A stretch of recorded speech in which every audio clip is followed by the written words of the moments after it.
Hey, how's it going, everybody? So today, I thought I'd share a little technique I developed on how to visualize potential paint schemes you may want to try out without having to go through all the effort of actually painting a model and spending all that time. So a really quick way to do it is to open a program like Photoshop or maybe GIMP or something like that, and then just find a picture of the model you're looking to paint, and then any aspect of it you can change in the program, the color, the shade, the value. So you can change all of that. So let me show you a few examples of some things I've made. So lately I've been toying with the idea of different guardsman color schemes, and I've been looking at the official paint scheme variations. Like here's like a jungle version which I applied to the standard Acadian fatigues. Here's a really old school paint scheme, second edition, and I was wondering how it might hold up in on a modern model. And I think it still kind of it captures the essence, but it looks kind of weird on a newer model still. Just very bright red gun and just very interesting color choices and very weird kind of camo scheme. But it's interesting. So now I can kind of see what it would look like on a modern model without having to spend hours painting it. So this is good. And then I saw this really cool second edition paint scheme on a guardsman, and I was wondering how it might hold up on a newer model.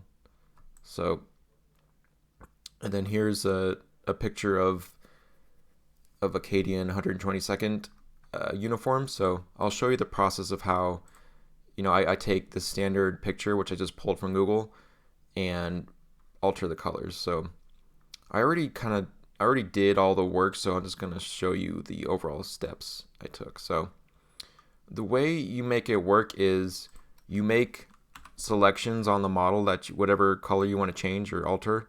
You make selections with a lasso tool or any other selection tool, and then you just select the area you want to change. So let's say you want to change all the fatigues. So you just make a selection,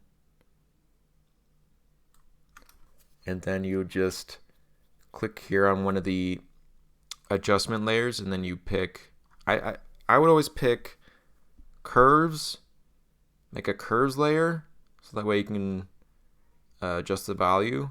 And then I make another layer. I would make another layer where I would change the color. So here I can just change the color. Let's say you want it to be something crazy, and then you just change the blend mode to color. So the curves layer changes the actual value, and then the color layer actually changes the saturation or the hue of the color. So that way you can change pretty much any color into anything else if you change the value and the actual hue. If you just change the hue, it doesn't usually look right, because colors usually have a value that is inherent to the color. So blue generally has a lower value, and yellow generally almost always has a lighter value. So if you wanted to change like a dark blue on an ultramarine to a light yellow, you'd have to change the value. Otherwise it would look pretty weird. So with these two adjustment layers, you can usually change any color into anything else. Sometimes it doesn't always work, but with a little experiment, you can change anything into anything else. And for our purposes, this works fine. So this is just for demonstration, but I'll delete these two layers. So for this one, I made a curves layer to adjust the value, and then I made a color layer to change the color from the kind of cream color to a grayish blue color. And then I changed the armor. Here I'm adjusting the value, and here I'm actually adjusting the hue to a very desaturated. So now it looks gray and black as opposed to green and kind of yellow green for highlights. And now on another layer, I made another selection of the fatigues and then painted a camo pattern over it.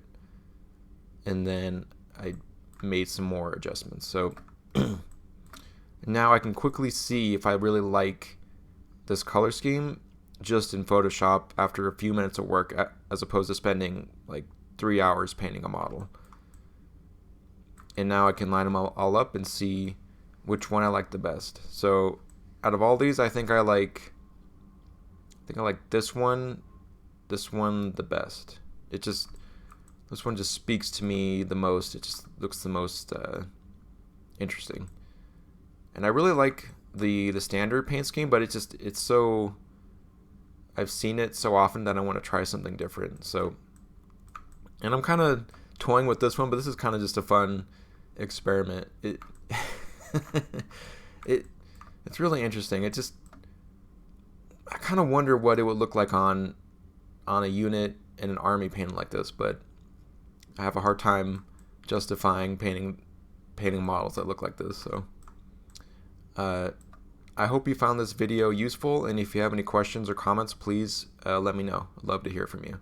So take care. Bye bye.